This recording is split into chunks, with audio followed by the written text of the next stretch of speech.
정말 다양한 사연들이 많은 이 세상, 일상에 알려지지 않은 사연들을 담아내는 백세라마, 오디오 곧 시작합니다. 청취 전 구독과 좋아요 부탁드릴게요. 제 이름은 한서구입니다. 평생을 일군 작은 공장은 제게 전부였고 땀과 열정이 깃든 그곳에서 저는 성공이라는 달콤한 열매를 맛보았습니다. 아들 현우는 그 공장을 물려받아 저보다 더 크게 키워나갔습니다. 젊은 패기와 굳건한 책임감으로 무장한 아들은 제 자랑이었죠. 며느리 윤채원은 현우의 그림자처럼 조용하고 따뜻한 사람이었습니다. 그리고 손주 이준이는 제 인생에 찾아온 가장 큰 기쁨이었습니다. 저는 행복했습니다. 그 행복이 영원할 것이라고 믿어 의심치 않았습니다. 하지만 신은 저에게서 가장 소중한 것을 너무도 허망하게 빼앗아 가셨습니다. 그날은 비가 억수같이 쏟아지는 날이었습니다.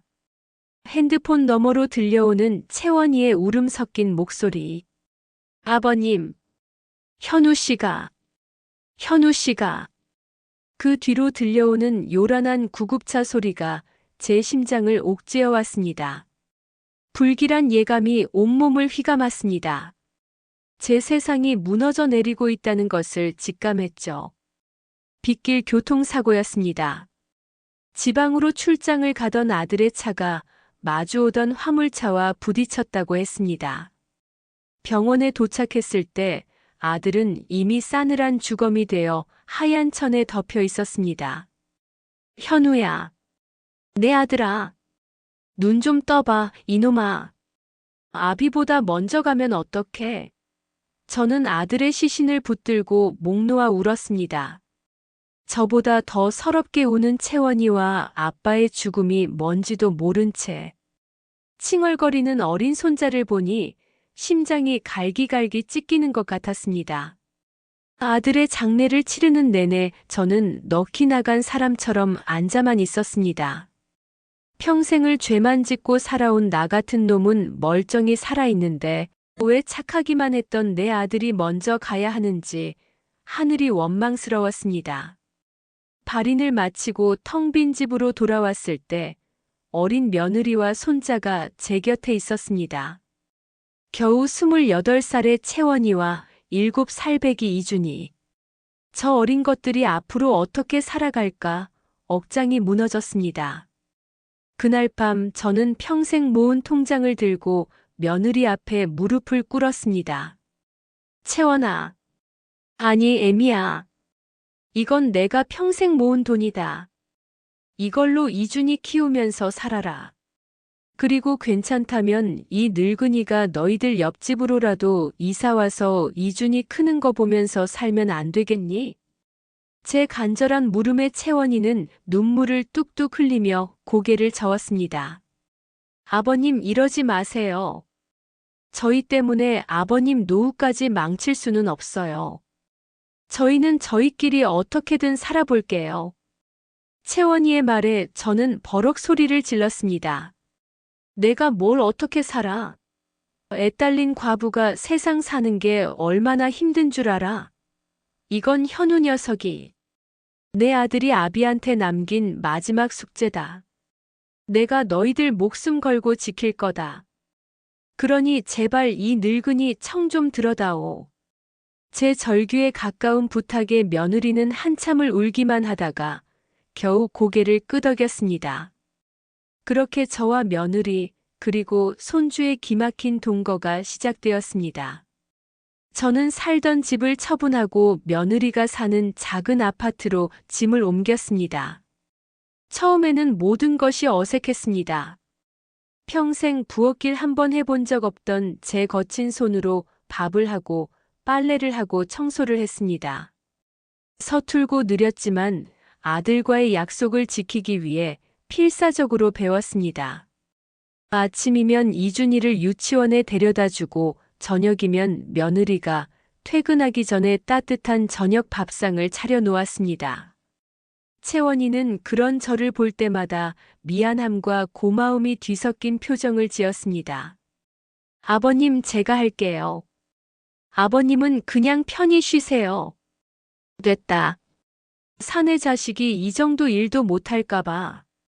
너는 그냥 이준이 옆에만 있어줘. 그거면 된다. 그렇게 어색했던 우리 세 식구는 조금씩 서로에게 익숙해져 갔습니다. 저는 이준이의 얼굴에서 죽은 아들의 모습을 보았고 며느리의 지친 어깨에서 삶의 무게를 느꼈습니다. 어떻게든 저 둘을 지켜내야 한다. 그것이 제게 남은 유일한 삶의 이유였습니다. 하지만 그때는 몰랐습니다.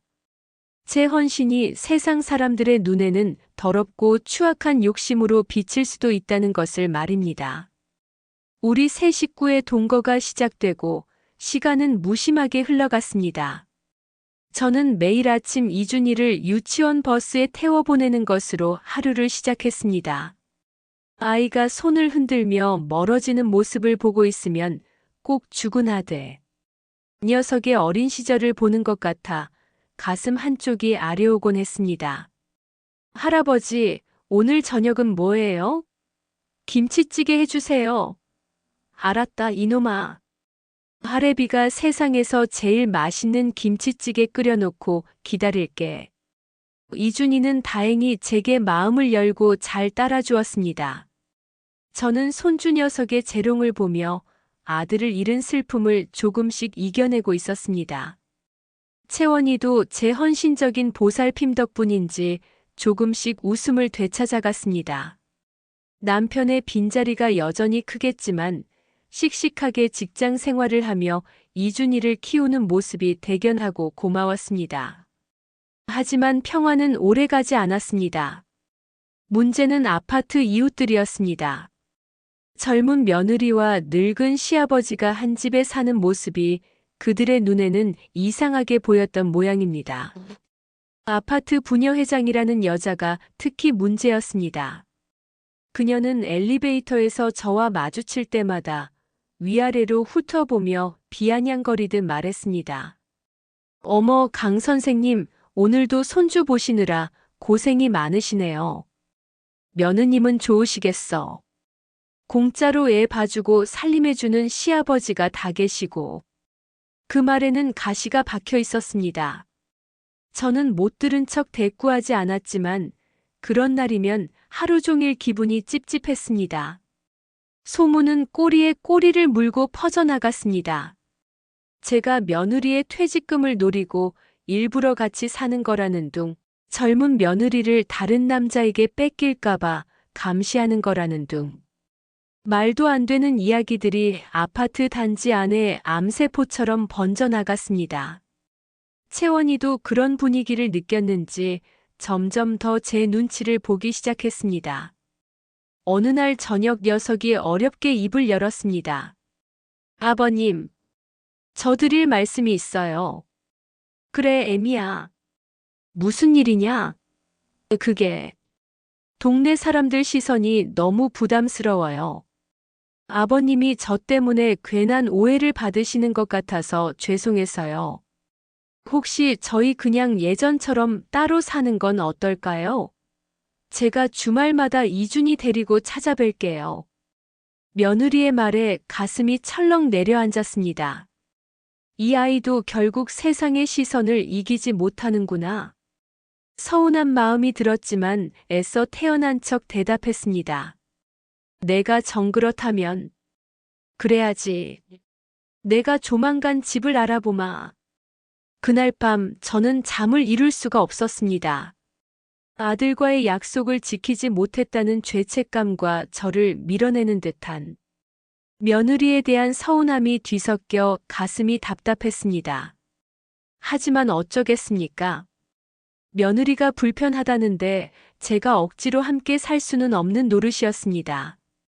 며칠 뒤 저는 부동산에 내놓을 집을 알아보러 다녔습니다. 하지만 막상 집을 구하려니 발걸음이 떨어지지 않았습니다. 이준이와 채원이를 두고 혼자 살아갈 생각을 하니 눈앞이 캄캄했습니다. 그렇게 며칠을 고민하며 시간을 보내던 어느 날 밤 결국 일이 터지고 말았습니다. 그렇게 며칠을 고민하며 시간을 보내던 어느 날 밤 결국 일이 터지고 말았습니다. 그날따라 채원이는 회사 일이 많다며 늦게 퇴근했습니다. 잔뜩 지친 얼굴로 돌아온 녀석은 저녁도 먹는 둥 마는 둥하고는 자기 방으로 들어가 버렸습니다. 저는 그저 과로 때문이려니 생각했습니다. 하지만 제 마음 한구석은 불안감으로 가득 차 있었습니다. 혹시라도 녀석이 저 때문에 불편해서 억지로 따로 살고 싶다고 말한 것은 아닐까. 그런 저의 걱정을 증명이라도 하듯 한밤중 며느리의 방에서 쿵하는 소리가 들려왔습니다. 애미야, 무슨 일이냐? 저는 깜짝 놀라 며느리의 방문을 두드렸지만 안에서는 아무 대답이 없었습니다. 불안감은 순식간에 공포로 변했습니다. 저는 문을 벌컥 열고 들어갔을 때 제 눈앞에 펼쳐진 광경은 끔찍했습니다. 채원이가 침대 밑 바닥에 쓰러져 불덩이 같은 몸으로 끙끙 앓고 있었습니다. 이마에 손을 대보니 제 손이 될 것처럼 뜨거웠습니다. 채원아, 정신 좀 차려봐. 채원아. 제가 아무리 흔들어도 녀석은 눈을 뜨지 못했습니다. 몸은 활처럼 휘어지며 경련을 일으키기 시작했죠. 저는 너무 놀라 119에 신고부터 했습니다. 하지만 전화기 너머에서는 지금 구급차가 모두 출동 중이라 도착하려면 30분 이상 걸릴 거라는 절망적인 대답만 돌아왔습니다. 이대로 두었다가는 정말 큰일이 날 것 같았습니다. 제 아들처럼 며느리마저 잃을 수는 없었습니다. 그때 제 머릿속에 오래전 어머니가 제게 해주셨던 민간요법이 번개처럼 스치고 지나갔습니다. 아주 위험하지만 효과는 확실한 방법이었습니다. 저는 망설일 시간이 없었습니다. 안 된다. 이대로 둘 수는 없어. 저는 다급하게 며느리를 들쳐 업었습니다. 40대라고는 하지만 여자의 몸은 깃털처럼 가벼웠습니다. 불덩이 같은 며느리의 몸이 제 등에 착 달라붙었죠. 저는 녀석을 안고 비틀거리며 화장실로 향했습니다. 화장실 바닥에 녀석을 조심스럽게 눕혔습니다. 채원이는 여전히 의식이 없었고 가쁜 숨을 몰아쉬며 끙끙 앓는 소리를 냈습니다. 저는 떨리는 손으로 찬물 수도꼭지를 틀었습니다. 욕조에 차가운 물이 채워지는 소리가 제 심장 소리처럼 요란하게 울렸습니다. 정신 차려라, 한석우. 내가 지금 망설이면 채원이는 죽는다. 내 아들 하늘에서 울고 있을 거다. 저는 스스로를 다그치며 며느리가 입고 있던 얇은 잠옷에 손을 가져갔습니다. 손이 사시나무처럼 떨렸습니다. 아무리 며느리를 살리기 위한 것이라지만 이건 해서는 안 될 일이었습니다. 하지만 녀석의 숨소리는 점점 더 약해지고 있었죠. 저는 눈을 질끈 감고 녀석의 잠옷 단추를 풀기 시작했습니다. 하나, 둘. 단추가 풀릴 때마다 제 등에서는 식은땀이 흘러내렸습니다. 마침내 녀석의 맨살이 드러났을 때 저는 차마 눈을 뜨고 볼 수가 없었습니다. 저는 고개를 돌린 채 녀석의 몸을 욕조 안으로 옮겼습니다. 차가운 물이 몸에 닿자 며느리가 잠꼬대처럼 신음을 뱉었습니다. 저는 바가지로 물을 떠서 녀석의 이마와 목, 팔다리에 계속해서 끼얹었습니다. 제발, 제발 열이 내려야 할 텐데. 저는 속으로 수만 번을 외쳤습니다. 시간이 얼마나 흘렀을까요? 녀석의 거친 숨소리가 조금씩 잦아들기 시작했습니다. 이마에 손을 대보니 아까보다는 열이 조금 내린 것 같았습니다. 저는 안도의 한숨을 내쉬었습니다. 하지만 아직 안심할 수는 없었습니다. 몸속 깊은 곳의 열까지 모두 빼내야 했죠. 저는 젖은 수건으로 녀석의 몸을 닦아주기 시작했습니다. 등, 가슴, 배까지. 제 손길이 닿는 곳마다 며느리의 몸이 움찔거리는 것이 느껴졌습니다. 제 머릿속은 오직 며느리를 살려야 한다는 생각뿐이었습니다. 다른 어떤 사사로운 감정도 끼어들 틈이 없었습니다. 그렇게 한참 동안 녀석의 몸을 닦아주고 있을 때였습니다. 아버님. 가늘게 떨리는 목소리. 저는 깜짝 놀라 고개를 들었습니다. 며느리가 어느새 눈을 뜨고 저를 바라보고 있었습니다. 녀석의 눈에는 믿을 수 없다는 듯한 충격과 공포, 그리고 수치심이 가득했습니다. 아버님, 지금 저한테 무슨 짓을... 아니, 애미야. 그게 아니라 내가 열이 너무 심해서... 저는 다급하게 변명했지만 제 말은 녀석의 귀에 들리지 않는 듯 했습니다.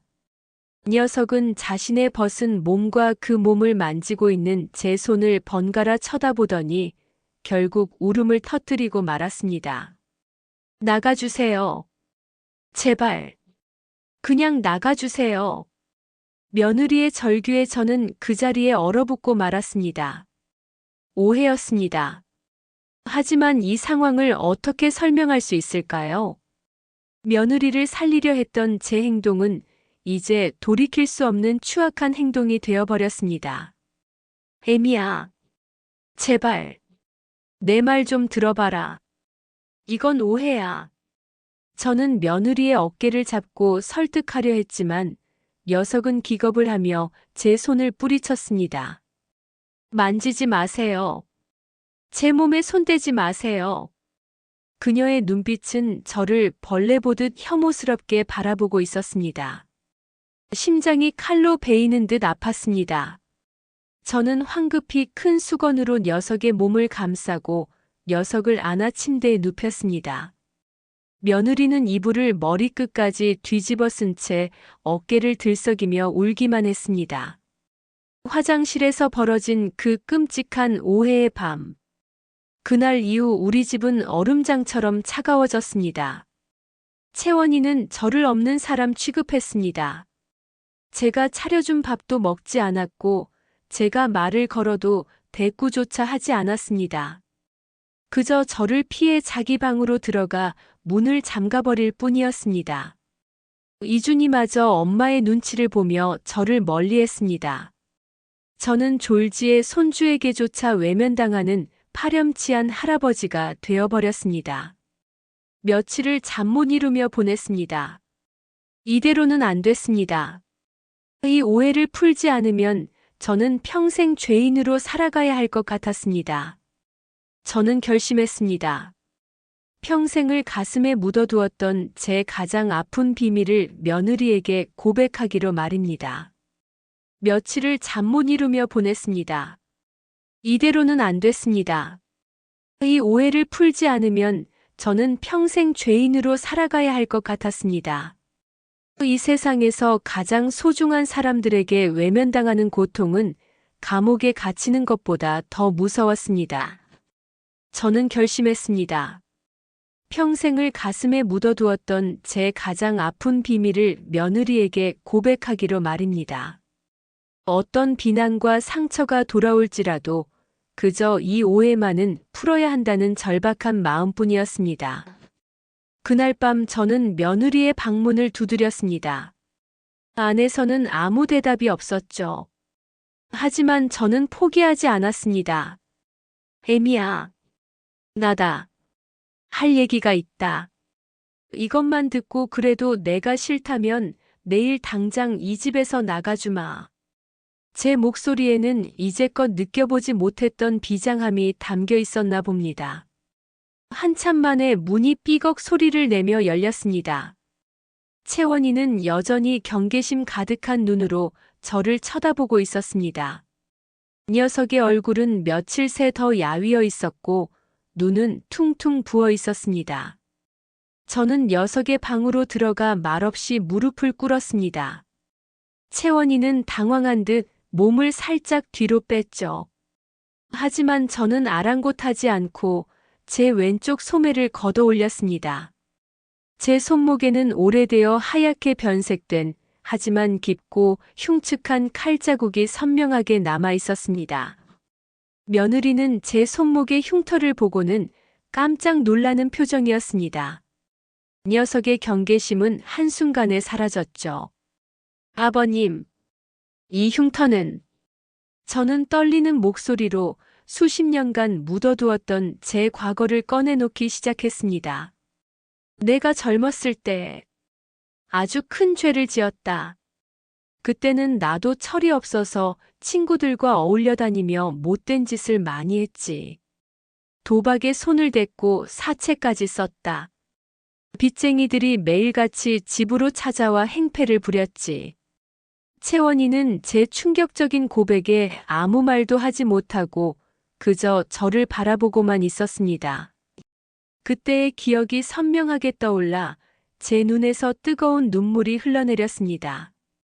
그때 내 아내, 그러니까 현우 엄마가 나 때문에 고생을 많이 했다. 하지만 나는 정신을 차리지 못했지. 그러던 어느 날 빚쟁이들이 내 아들 현우를 걸고 넘어지더구나. 채원이가 놀란 눈으로 저를 쳐다보았습니다. 돈을 갚지 않으면 내 아들 눈알이라도 빼가겠다고 협박을 했지. 나는 그때서야 정신이 번쩍 들었다. 내 아들만큼은 지켜야겠다고. 저는 오열하며 말을 이어갔습니다. 나는 빚쟁이들 앞에서 무릎을 꿇고 빌었다. 제발 내 아들만은 건드리지 말아달라고.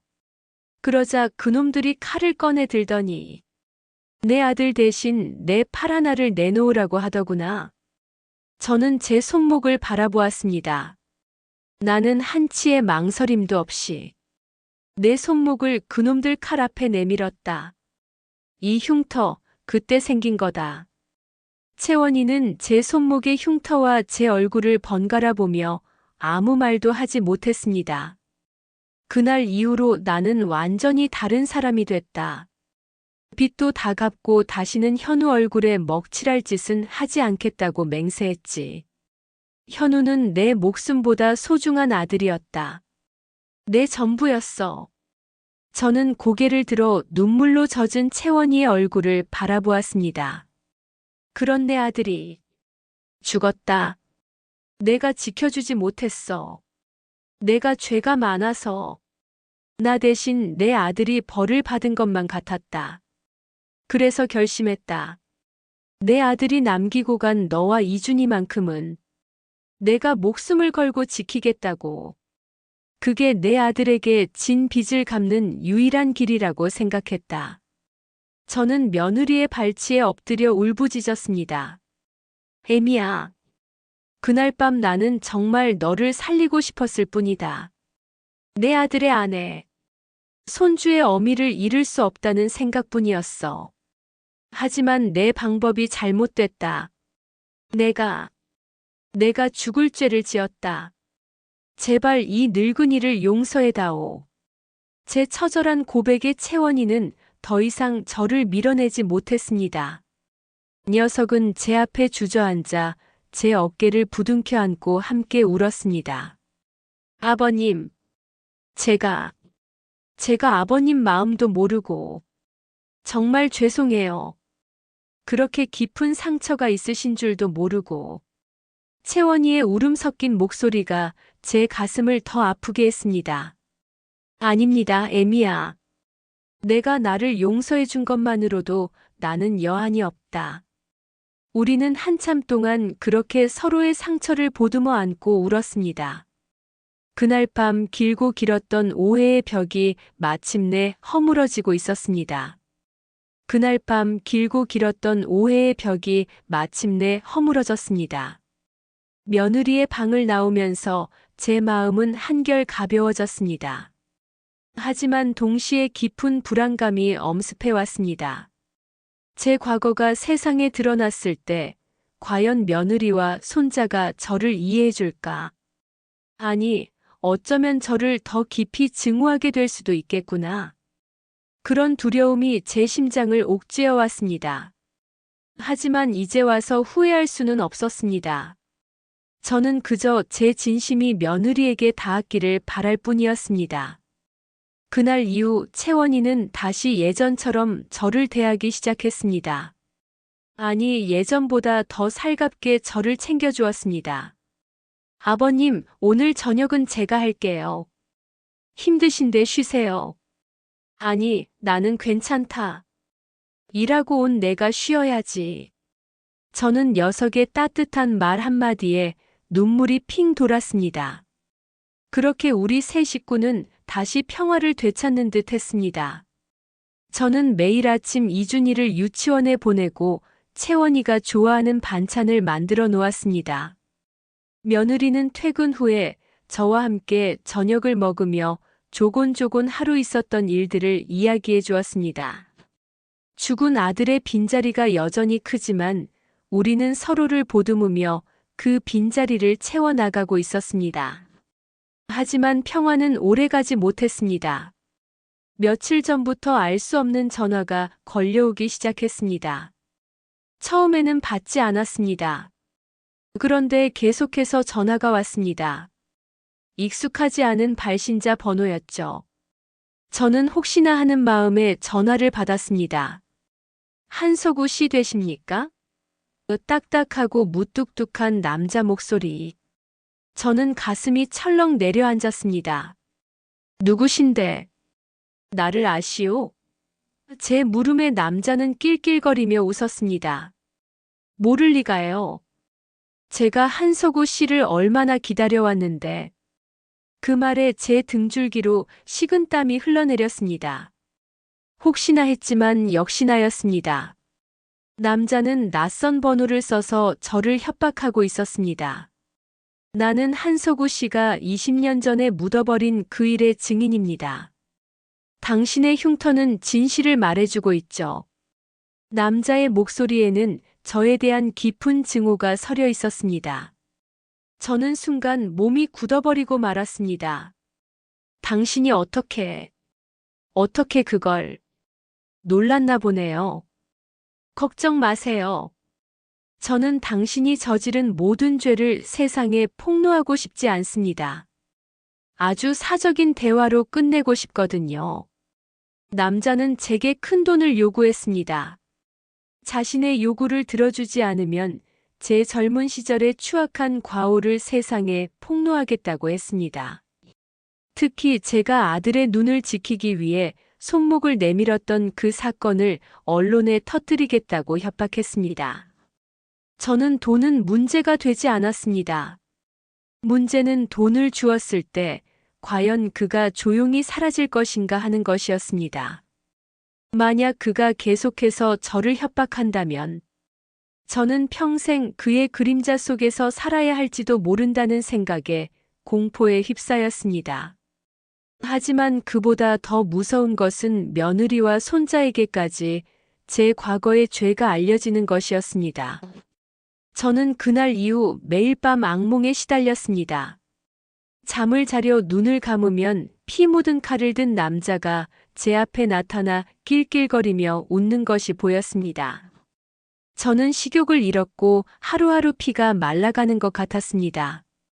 녀석은 제게 계속해서 연락을 해왔고 저는 그의 요구를 들어주기 위해 거액의 돈을 준비했습니다. 아버님, 요즘 무슨 일 있으세요? 얼굴이 너무 안 좋으세요. 채원이가 걱정스러운 눈빛으로 저를 쳐다보았습니다. 아니, 애미야. 아무 일도 없다. 그냥 늙어서 그런가 보지. 걱정 말고 밥이나 많이 먹어라. 저는 애써 웃어 보이며 며느리를 안심시켰습니다. 하지만 제 속은 타들어가고 있었습니다. 이 모든 것을 혼자 감당해야 한다는 생각에 저는 고립감과 절망감에 빠져들고 있었습니다. 저는 그에게 돈을 건네기로 약속했습니다. 약속 장소는 사람들의 시선이 닿지 않는 외딴 폐공장이었습니다. 저는 며칠 동안 밤잠을 설쳐가며 돈을 준비했습니다. 그리고 그날 아침 채원이에게 며칠 출장을 다녀오겠다고 말하고 집을 나섰습니다.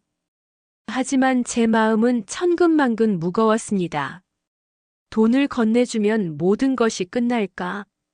아니면 더 깊은 수렁에 빠질까? 저는 낯선 남자와 만나기로 약속한 폐공장으로 향했습니다. 가슴은 천근만근 무거웠고 발걸음은 납처럼 무거웠습니다. 돈 봉투를 든 손은 축축한 땀으로 젖어 있었죠. 저는 약속 장소인 외딴 폐공장을 향해 터덜터덜 걸어갔습니다. 차는 가져가지 않았습니다. 혹시라도 채원이나 이준이가 제 차를 발견하고 쫓아올까봐 두려웠습니다. 이 모든 것을 혼자서 감당해야 한다는 고독감이 저를 짓눌렀습니다. 폐공장 근처에 다다르자 스산한 바람이 불어왔습니다. 공장 건물은 오래되어 창문이 깨지고 벽에는 덩굴이 뒤덮여 있었습니다. 마치 제 인생의 흉터처럼 을씨년스러운 분위기였죠.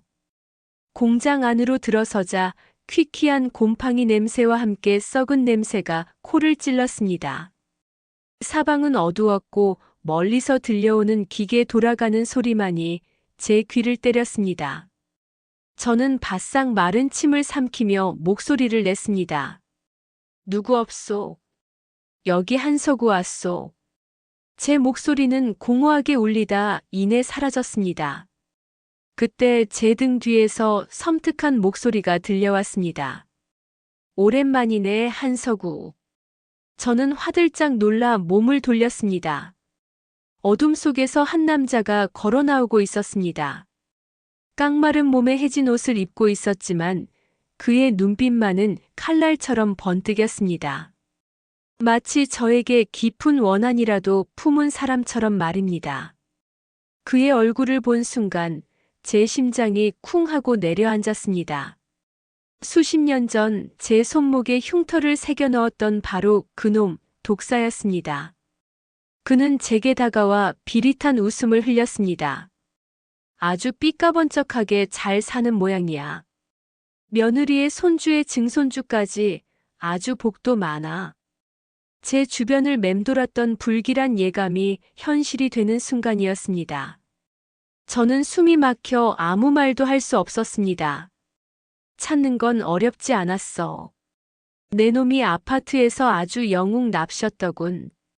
며느리 지키려고 방송까지 했다며. 아주 감동적인 이야기야. 그런데 사람들은 모르겠지. 그 영웅의 진짜 모습이 어떤지. 저는 제 손에 들린 돈 봉투를 그에게 내밀었습니다. 그래서 뭘 원하는 거냐? 돈이 필요하면 말해라. 얼마든지 주마. 제 말에 독사는 미친 사람처럼 웃기 시작했습니다. 돈? 내가 돈 때문에 온 줄 알아? 아니, 나는 돈 같은 거 필요 없어. 그의 눈이 복수심으로 이글거렸습니다. 나는 내 놈이 가진 모든 걸 빼앗고 싶어. 내가 지금 누리고 있는 그 행복, 내가 아주 산산조각 내줄 테니. 내 소중한 가족들이 내가 어떤 인간이었는지 알게 되면 표정이 아주 볼만하겠지. 저는 온몸의 피가 식는 것을 느꼈습니다. 놈은 돈이 아니라 제 행복을 빼앗으러 온 것이었습니다. 이 짐승만도 못한 놈. 내 가족은 건드리지 마라. 내 목숨을 내줄 테니. 저는 울부짖으며 그에게 달려들었지만 그는 여유롭게 제 몸을 피했습니다. 흥분하지 마, 늙은이. 선택은 내가 하는 거야. 내 소중한 가족들 앞에서 내가 어떤 쓰레기였는지 직접 고백하고 평생을 섰고 대제해. 그럼 내 가족은 무사할지도 모르지. 아니면 평생 내 가족들이 위험 속에서 살게 되거나. 그는 제게 최악의 선택지를 던져놓고 사라져버렸습니다. 저는 그 자리에 한참 동안 망연히 서 있었습니다. 제 인생에 찾아온 마지막 평화는 그렇게 과거의 망령에 의해 산산조각 나고 있었습니다. 저는 간신히 몸을 추스려 집으로 돌아왔습니다. 하지만 현관문을 열었을 때 저를 기다리는 것은 며느리와 손자의 차가운 시선이었습니다. 그들의 얼굴에는 걱정보다 더 큰 충격과 배신감이 서려 있었습니다. 아버님, 이게 대체 뭐예요? 채원이는 손에 제 휴대전화를 들고 있었습니다.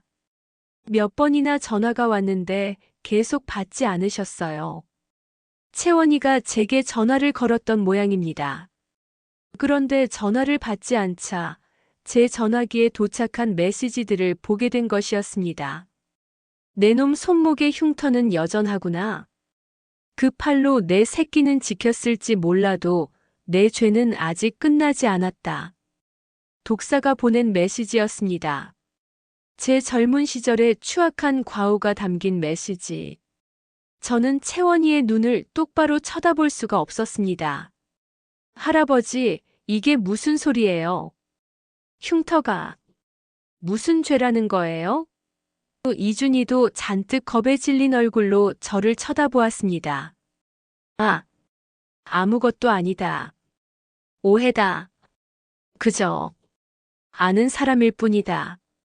저는 바보같이 변명했지만 이미 늦었습니다. 채원이는 제 손목에 남아있는 흉터와 메시지를 번갈아 보며 눈물을 흘렸습니다. 아버님, 저희에게 숨기신 거예요? 녀석의 목소리가 떨렸습니다. 저는 차마 고개를 들 수 없었습니다. 제가 숨기고 싶었던 과거가 저를 믿었던 가족들에게 상처를 주고 있었습니다. 저의 어리석은 행동이 다시금 이 가족을 불행으로 몰아넣고 있다는 생각에 가슴이 미어졌습니다. 그날 밤 저는 다시 혼자가 된 듯한 고립감을 느꼈습니다. 집으로 돌아왔을 때 저는 차가운 공기 속에서 가족의 시선과 마주해야 했습니다. 그들의 얼굴에는 걱정보다 더 큰 충격과 배신감이 서려 있었죠. 제 손목의 흉터는 이미 오래전 그날 밤 며느리에게 보여주며 용서를 구했던 것이었습니다. 하지만 휴대전화에 찍힌 메시지는 달랐습니다. 내 놈 손목의 흉터는 여전하구나. 그 팔로 내 새끼는 지켰을지 몰라도 내 죄는 아직 끝나지 않았다. 독사가 보낸 메시지. 제가 묻어버린 줄 알았던 제 젊은 시절의 추악한 과오가 담겨 있었습니다. 아버님, 이게 대체 뭐예요? 저희에게 숨기신 거예요? 채원이가 제게 다가오지도 못한 채 떨리는 목소리로 물었습니다. 저는 아무 말도 할 수 없었죠. 그저 고개를 숙인 채 그들의 시선을 피할 뿐이었습니다. 할아버지, 이게 무슨 소리예요? 흉터가 무슨 죄라는 거예요? 이준이도 잔뜩 겁에 질린 얼굴로 저를 쳐다보았습니다. 저는 바보같이 변명했습니다. 아, 아무것도 아니다. 오해다. 그저 아는 사람일 뿐이다. 하지만 제 말은 공허하게 울릴 뿐이었죠. 제가 숨기고 싶었던 과거가 저를 믿었던 가족들에게 상처를 주고 있었습니다. 저의 어리석은 행동이 다시금 이 가족을 불행으로 몰아넣고 있다는 생각에 가슴이 미어졌습니다. 그날 밤 저는 다시 혼자가 된 듯한 고립감을 느꼈습니다. 독사의 협박은 여기서 멈추지 않았습니다. 오히려 제가 쓰러졌다는 소식을 듣고 놈은 더욱 기세등등해졌습니다. 꼴 좋다 한서구. 이제 시작일 뿐이야. 내 놈이 병원에서 빌빌거리는 동안 나는 내 가족들을 하나씩 지옥으로 끌고 갈 거다. 놈은 이제 이준이와 수정이가 사랑을 나누는 곳은 물론 우리 가족이 아끼고 사랑하는 사람들을 찾아가 온갖 헛소문을 퍼뜨리기 시작했습니다. 서진이가 다니는 회사에까지 찾아와 제가 파렴치한 시아버지라는 헛소문을 퍼뜨리기 시작했습니다. 서진이는 회사에서 곤란한 입장에 처하게 되었고 사람들의 수군거림에 시달려야 했습니다. 이대로는 안 됐습니다. 제가 약해질수록 놈은 더욱 강하게 우리를 짓밟으려 할 것이었습니다. 저는 병상에서 일어나기로 결심했습니다. 이 싸움 더 이상 피하지 않기로 했습니다. 병원에서 퇴원한 날 저는 가족들을 모두 불러 모았습니다. 그리고 비장한 목소리로 말했습니다. 이제 이 모든 것을 끝내야겠다. 내가 직접 그놈을 만나서 단판을 짓겠다. 가족들은 기겁을 하며 저를 말렸습니다. 안 돼요, 아버님. 몸도 성치 않으신데. 그러다 정말 큰일 나요. 아니다. 이건 내가 시작한 악연이다. 그러니 끝맺음도 내가 해야지. 걱정하지 마라. 이 늙은이 아직 죽지 않았다. 저는 독사에게 연락해 만나자고 했습니다. 장소는 수십 년 전 제가 놈에게 손목을 내주었던 지금은 폐허가 된 낡은 공터였습니다. 제게는 그 무엇보다 상징적인 장소였죠. 저는 홀로 그곳으로 향했습니다. 차마 며느리 채원이나 손자 이준이에게 제 행선지를 알릴 수 없었습니다. 그들의 얼굴에 떠오른 공포를 보고 싶지 않았습니다. 이 싸움은 제가 시작한 것이니 저 혼자서 끝내야 하는 것이라고 믿었습니다.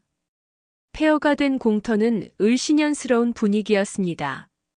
한때 제 젊은 날의 과오가 시작되었던 곳이자 끔찍한 흉터가 새겨진 곳. 저는 이곳에서 모든 것을 끝내야만 했습니다. 어서 오십시오, 한석우. 저를 기다리고 있던 독사는 싸늘한 미소와 함께 저를 맞이했습니다. 그의 눈빛은 맹수처럼 번뜩였고 그 안에는 저를 향한 깊은 증오가 서려 있었습니다. 저는 떨리는 목소리를 가다듬고 말했습니다. 내가 왔다. 더 이상 내 가족을 건드리지 마라. 내가 원하는 것은 무엇이든 들어줄 테니. 제 말에 독사는 킬킬거리며 웃었습니다. 내 목숨 따위 필요 없어. 나는 내가 가진 모든 것을 빼앗아갈 거야. 내가 내게서 빼앗아간 행복을 나는 내게서 그대로 되찾을 테니. 그의 말에 저는 온몸의 피가 식는 것을 느꼈습니다. 바로 그때였습니다. 제 뒤로 여러 대의 차가 굉음을 내며 멈춰 섰습니다. 차 문이 열리고 그 안에서 제 며느리 채원이와 손자 이준이가 내렸습니다. 그들의 얼굴에는 걱정과 분노가 뒤섞여 있었습니다. 아버님, 저희를 두고 혼자 오시면 어떡해요? 채원이의 목소리가 떨렸습니다. 저는 기겁하며 소리쳤습니다. 왜 여기 왔어? 당장 돌아가. 여긴 위험해. 하지만 그들은 제 말을 듣지 않았습니다. 아버님, 이번에는 혼자가 아니십니다. 저희가 함께하겠습니다. 이준이의 굳건한 눈빛에 저는 아무 말도 할 수 없었습니다. 독사는 저희 가족의 모습을 보더니 비웃음을 흘렸습니다. 아주 든든한 백을 데리고 오셨네. 하지만 소용없어. 오늘은 내 놈이든 내 놈 새끼들이든 여기서 끝장을 볼 테니. 그의 말에 저는 이를 악물었습니다. 내가 원하는 게 복수라면 얼마든지 해라. 하지만 내 가족만은 건드리지 마라. 이 목숨 내 놈에게 주마. 저는 며느리와 손자를 뒤로 숨기며 독사에게 맞섰습니다. 독사는 제게 달려들려다 이내 멈칫했습니다. 어디선가 날카로운 경고음이 들려오더니 여러 대의 경찰차가 공터를 둘러쌌습니다. 독사는 당황한 얼굴로 주위를 둘러보았습니다. 그때 한 경찰관이 그에게 다가가 소리쳤습니다. 당신을 협박 혐의로 체포합니다. 그동안 강 어르신께 보낸 모든 메시지 우리가 다 증거로 가지고 있어. 독사는 저를 보며 이를 갈았습니다. 네 이놈. 결국 이런 식으로 날 속이다니. 하지만 저는 그들이 어떻게 이곳에 나타났는지 알 수 없었습니다. 그때 채원이가 제게 다가와 제 손을 잡았습니다. 아버님, 저희가 의사 선생님께 아버님 건강 상태를 여쭤보고 그동안 아버님이 받으셨던 협박 메시지들을 증거로 경찰에 제출했어요. 혹시나 아버님께서 혼자 오실까봐 계속 위치를 추적했고요. 며느리의 말에 저는 눈시울이 뜨거워졌습니다. 그들은 저의 어리석은 결정을 탓하지 않고 오히려 저를 믿고 도와주었던 것입니다. 독사는 순식간에 경찰들에게 포위되었습니다. 모든 것이 끝났다고 생각한 순간 놈이 품에서 칼을 꺼내 들었습니다. 그리고 가장 가까이 있던 채원이를 향해 달려들었습니다. 내 놈 가족 중 하나라도 데리고 가야겠다. 저는 그의 끔찍한 외침을 듣고 이성을 잃었습니다. 안 돼. 저는 몸을 날려 채원이의 앞을 막아섰습니다. 푹 하는 소리와 함께 제 옆구리에 찢어지는 듯한 고통이 느껴졌습니다. 뜨거운 피가 솟구쳐 나왔습니다. 독사는 경찰들에게 제압당했고 저는 힘없이 바닥으로 쓰러졌습니다. 채원이와 이준이가 울부짖으며 제게 달려오는 모습이 보였습니다. 그들의 눈물 젖은 얼굴을 보며 저는 옅은 미소를 지었습니다. 이것으로 된 건가? 이제야 모든 빚을 다 갚은 건가? 저는 그렇게 의식을 잃었습니다. 눈을 떴을 때 제 코를 찌르는 것은 낯익은 소독약 냄새였습니다. 희미한 의식 속에서 간호사들이 바삐 움직이는 소리가 들려왔습니다. 쿵쾅거리던 심장 소리가 조금씩 잦아들자 옆구리에 욱신거리는 통증이 밀려왔습니다. 저는 겨우 고개를 돌려 주위를 둘러보았죠. 제 침대 곁에는 온 가족이 옹기종기 모여 있었습니다. 채원이와 이준이는 물론이고 수정이 그리고 수정이의 부모님까지 모두 눈이 퉁퉁 붓도록 울고 난 뒤였는지 얼굴에는 붉은 자국이 선명했습니다. 그들의 얼굴에는 안도와 미안함이 뒤섞여 있었습니다. 마치 제가 눈을 뜰 때까지 숨조차 제대로 쉬지 못했던 것처럼 말입니다. 아버님, 정신이 드세요? 채원이가 제 손을 잡으며 조심스럽게 물었습니다. 저는 옅게 미소를 지으며 고개를 끄덕였습니다. 그제야 녀석은 참아왔던 눈물을 쏟아내며 제 손을 꽉 잡았습니다. 제가 큰 죄를 지었어요. 아버님을 의심하고 혼자 가게 내버려 두고. 녀석의 울음 섞인 목소리에 저는 미안함과 고마움이 뒤섞여 가슴이 먹먹해졌습니다. 아니다. 애미야. 내 잘못이다. 내가 너무 어리석었지. 저는 녀석의 머리를 쓰다듬으며 위로했습니다. 그때 이준이가 제 옆으로 다가와 무릎을 꿇었습니다. 할아버지, 왜 저희를 믿지 않으셨어요? 왜 혼자 아파하셨어요? 녀석의 진심 어린 원망에 저는 아무 말도 할 수 없었습니다. 그때 수정이의 아버지가 제 손을 잡으며 고개를 숙였습니다. 어르신, 제가 큰 죄를 지었습니다. 어르신 같은 분을 오해하고 정말 면목이 없습니다. 제 딸을 구해주셔서 정말 감사합니다. 그의 진심 어린 사과에 저는 손을 내저으며 말했습니다. 아닙니다. 제가 당연히 해야 할 일을 했을 뿐입니다. 저는 의식이 흐릿해지기 직전 독사에게 제압당했던 경찰의 모습을 떠올렸습니다. 그래서 그놈은 제 물음에 이준이가 제게 대답해 주었습니다. 걱정하지 마세요, 할아버지. 독사는 이미 감옥에 있어요. 이제 아무도 저희를 괴롭히지 못할 거예요. 저는 그제야 안심의 한숨을 내쉬었습니다. 그날 이후 우리 가족은 이전보다 더욱 단단하게 뭉쳤습니다. 독사는 감옥에 갔고 재판 과정에서 그에게 아픈 딸이 있다는 사실이 밝혀졌습니다.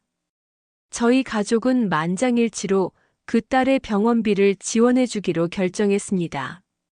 채원이가 말했습니다. 아버님, 복수는 또 다른 복수를 낳을 뿐이잖아요. 용서만이 이 모든 악연을 끊는 유일한 길이라고 믿었으니까요. 그들의 따뜻한 마음씨에 저는 울컥했습니다. 제가 평생을 지키려 했던 사람들, 이제는 그들이 저를 지켜주고 있었습니다. 시간이 흘러 제 옆구리의 상처는 서서히 아물었습니다. 젊은 시절 생긴 손목의 흉터도 이제는 하얗게 변색되어 거의 보이지 않았습니다. 하지만 저는 알고 있었습니다. 그 상처들이 저에게 무엇을 가르쳐 주었는지. 진정한 사랑이란 상처 없는 삶이 아니라 서로의 상처를 기꺼이 보듬어 안고 함께 이겨내는 것이라는 것을 말입니다.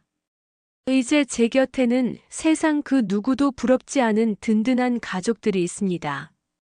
이준이와 수정이, 채원이와 저는 함께 병원을 나서며 새로운 삶을 시작했습니다. 제 인생의 가장 어두웠던 계절은 그렇게 끝이 났고 따뜻한 봄날이 찾아왔습니다. 병원에서 퇴원하고 며칠이 지나자 제 옆구리의 상처는 서서히 아물기 시작했습니다. 물리적인 고통은 점차 희미해졌지만 그날의 기억은 제게 잊을 수 없는 훈장처럼 남았습니다. 젊은 시절 생긴 손목의 흉터는 이제 하얗게 변색되어 거의 눈에 띄지 않았죠. 한때 저를 죄인으로 만들었던 그 흉터가 이제는 제 삶의 가장 큰 깨달음을 안겨준 상징이 되었습니다. 진정한 사랑이란 상처 없는 삶이 아니라 서로의 상처를 기꺼이 보듬어 안고 함께 이겨내는 것이라는 것을 말입니다. 독사와의 싸움이 끝나고 우리 가족에게는 평화가 찾아왔습니다. 아니, 평화라기보다는 진정한 의미의 가족이 탄생했다고 말하는 것이 맞을 것 같네요. 이제 제 곁에는 세상 그 누구도 부럽지 않은 든든한 가족들이 있었습니다. 이준이와 수정이는 결혼식을 다시 올렸고 채원이는 제게 친딸보다 더 살갑게 굴었죠. 수정이의 부모님도 저를 진심으로 존경하고 따르기 시작했습니다. 그들의 얼굴에는 더 이상 의심의 그림자가 없었습니다. 그저 저를 향한 깊은 신뢰와 따뜻한 마음만이 가득했습니다. 어느 주말 온 가족이 저희 집에 모여 저녁을 먹게 되었습니다. 이준이와 수정이는 아직 신혼이라 달콤한 사랑을 나누고 있었고 채원이는 그런 두 사람을 보며 흐뭇한 미소를 짓고 있었습니다. 저는 그 모습을 보며 문득 제 아들 현우의 얼굴을 떠올렸습니다. 현우야, 보고 있니? 내가 남기고 간 사람들 이제는 모두 행복하단다. 그러니 너도 이제 그만 모든 짐을 내려놓고 하늘에서 편히 쉬어라. 저는 저도 모르게 눈시울이 붉어졌습니다. 그런 저를 본 채원이가 제 옆으로 다가와 조용히 제 손을 잡았습니다. 아버님, 왜 우세요? 저는 애써 미소를 지으며 말했습니다. 아니다. 그냥 너무 행복해서 그런다.